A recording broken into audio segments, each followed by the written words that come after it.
Hello, welcome again to Kachwaker. This is gear overview number 2. The band is called Consumer. I love the name. It's a sludge doom band from Sicily, and Consumer could be like, this monster thing that consumes, or we could apply it to modern day capitalism, just consuming without any thought.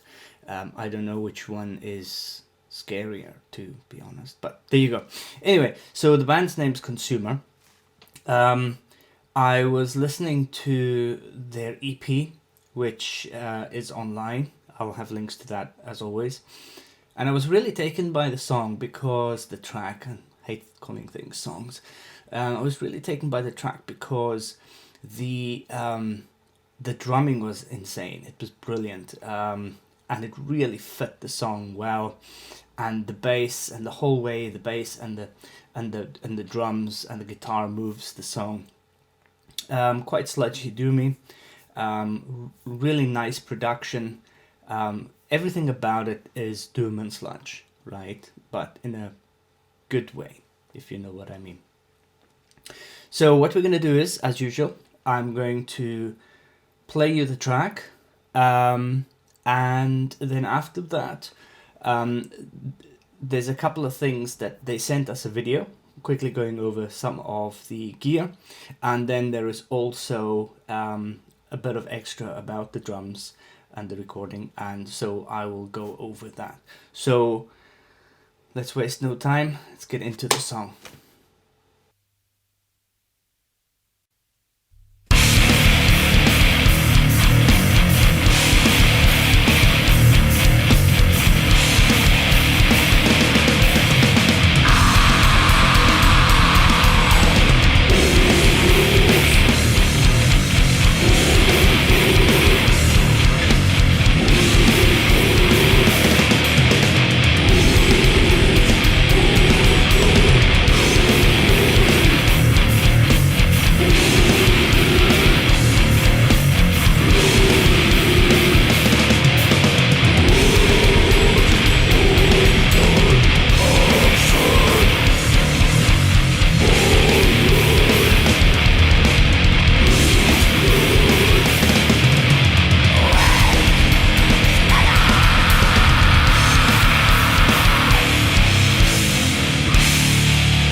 So happy days. I hope you see what I meant.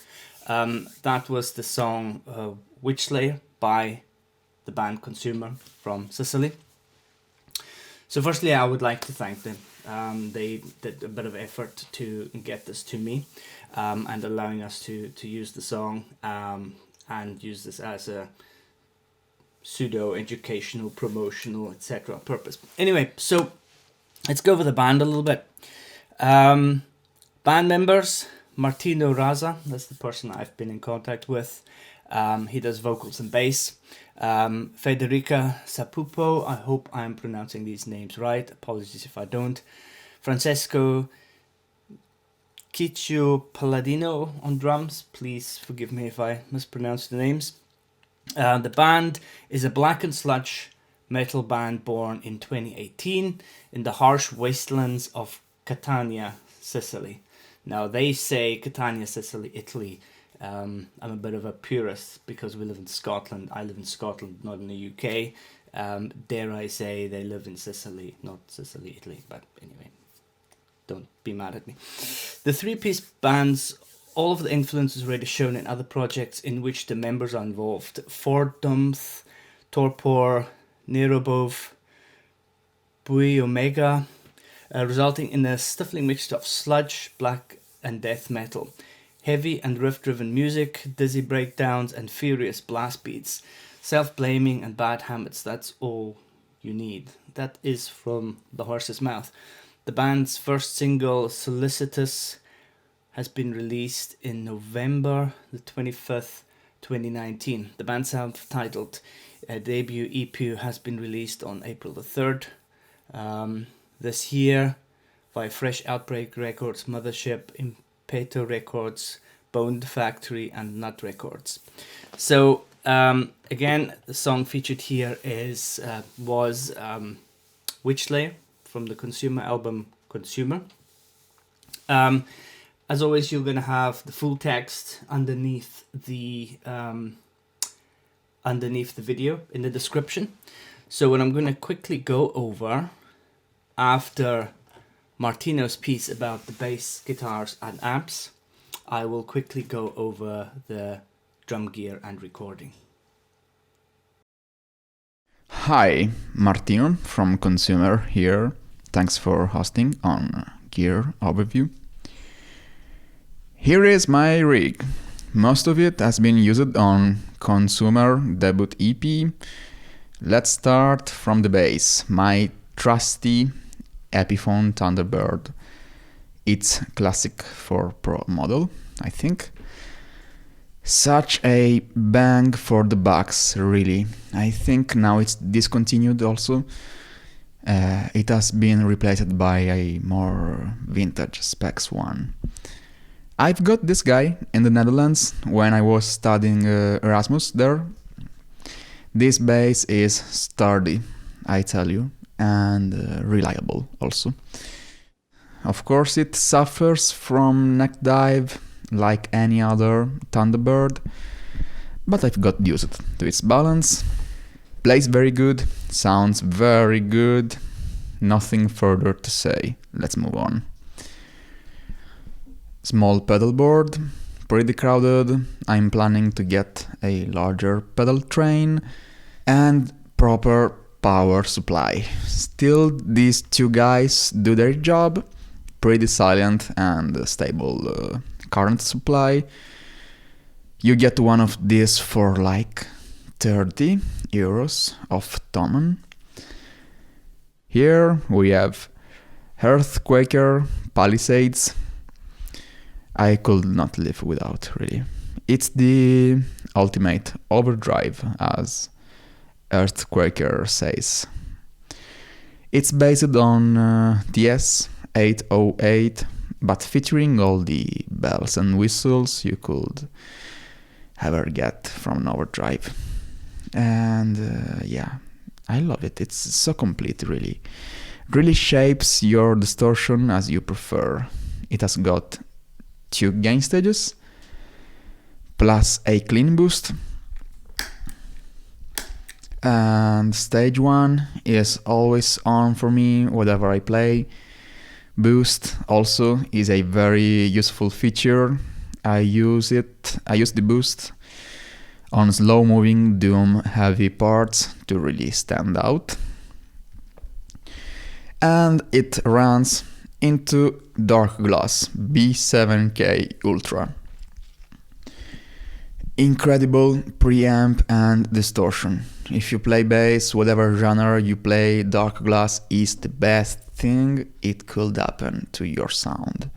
I only use the preamp section on Consumer EP to shape the tone. It also compresses your dynamics a bit, which is good for me. I use B7K distortion on my other band, for Domed, which is more of a black doom metal band. And also it has got the Kraken artwork, which I really guess adds some nastiness to the tone. Very important. Big Kraken, cool band.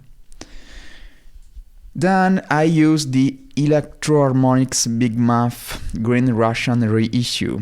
Not fancy boutique pedal, but this boy sounds great on bass. It's aggressive, retains low end very good. It lacks a bit of a volume, as you can see, but it has great distortion. I like to deal the gain like this, to not get the super fuzzy, dumb, thick bass sound, since I like my distortion to be sharp and kinda tight for a bass guitar. Also, I like to play the bass in a very guitarish way, so I think that's okay for me, at least.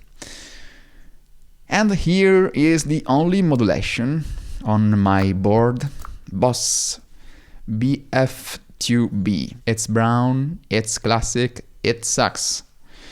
All of this runs into my favorite sound, Ampeg SVT2 Pro, driving an HLF 4x10 cab. Pretty classic stack, you can't go wrong with this. If you play any kind of rock or metal, that's the deal. It's big amp, it's powerful, it's heavy. It has got a ridiculous amount of tubes as well as a huge volume. It always smells like burning dust when you power it. I guess due to the dust inside the amp. And here is one of the finest acquisition of mine. Very proud of this. Sun concert bass Silverface. It's from 75 or so, I think. USA. This amp doesn't give a single fuck. We used this for the guitar sound of Federica, since it's an awesome amplifier, both on bass and on guitar, as many other old amps do. Federica runs an abominable electronics Ale Satan Fads stacked on a Boss Overdrive. She gets very nasty Fads sound, really. You can't play this quietly. It's always loud. Basically, if you deal the volume up to 1 or so, it doesn't make any sound. It just refuses to work. If you deal the volume on 2 or 3, it's crazy loud. From 4 to 10, it's loud the same as 3. It just gets more low end and more overdrive. It's non-linear volume, that's all, and I like it. I like this very, very much. So, that's basically it. This is the wall gear we used for Consumer EP, more or less, I think. And yeah, thank you, Helmut, for hosting my gear overview, and cheers from Sicily. Ciao! So thanks, Martino. I'll quickly go over what was sent to me about the drum gear and the recording. In this record, this is from the drummer himself. In this record, I used my standard kit, a Sonar Essentials 4-Stage S Birch, whose main characteristics is a deep sounding 22 by 20 bass drum. Generally, I prefer to use a low tuning, which fits perfectly with the sound of Consumer. The exception lies in my snare, a Mapex Black Widow with Thwick Aquarium drumhead. I tried to set a higher tuning so that it could pierce the low sounds and be audible in the faster parts. My cymbals are clear and high-pitched. The main series is a Turkish moderate hi-hat ride and a 16-inch crash, plus a 20-inch Paste Signature crash and a 20-inch Sabian HHX China. Special guest is a very cool Paste 2002 6-inch accent cymbal, whose bell-like sound can be heard here and there throughout the record. I tried to deliver a contrast between the deep sound of the drums and the explosive sound of cymbals and snare. Drums have been fully mic'd in a standard way. In the process of recording, editing and mixing of the drums, we conveyed all the reverbs, ambiences and spaces the genre required, trying to avoid post-production and effect. So I'm guessing from what they're saying is that they recorded the room reverberance so that they didn't have to add effects like delays and stuff during mixing. Relying only on the natural sound of low-tuned drums with lots of deep harmonics. Highlight, our sound engineer Giacomo mic'd an actual garden water pipe using it as a third ambience microphone. This gave many nuances to the result. I've seen this before. What they do is they lay a garden hose or hose of some description, usually fairly long, from the drum kit, usually looped around, and then at the other end they stick a microphone into the outward side. So there's like a really low kind of frequency that travels down the hose pipe at a fairly long distance, which they pick up, and then you can blend that back in to have like a very kind of specific reverb that you can add, kind of usually a low end. Recording details.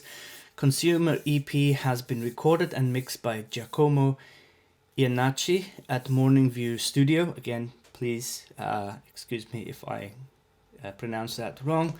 Small home studio located right under volcano Etna in Sicily. We decided to record in separate sessions as usual.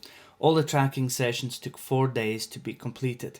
Drums have been recorded following a guide bass track with click and some of the vocals on it, except for the feedback outro in Solicitous, which has been played instinctively.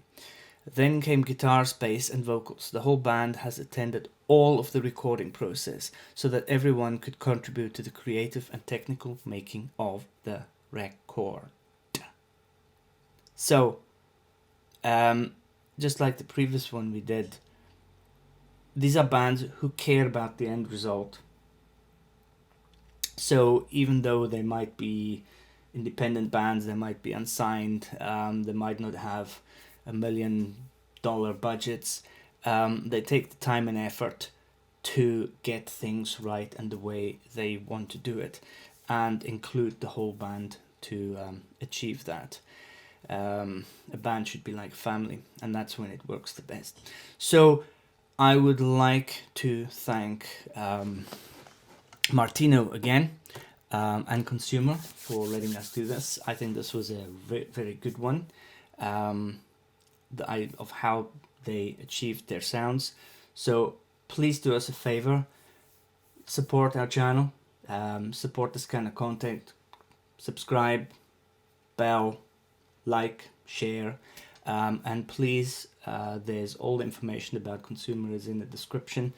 Please support them, go to their Bandcamp, go to their Facebook pages, buy their stuff, and that is it for episode 2. Thank you very much.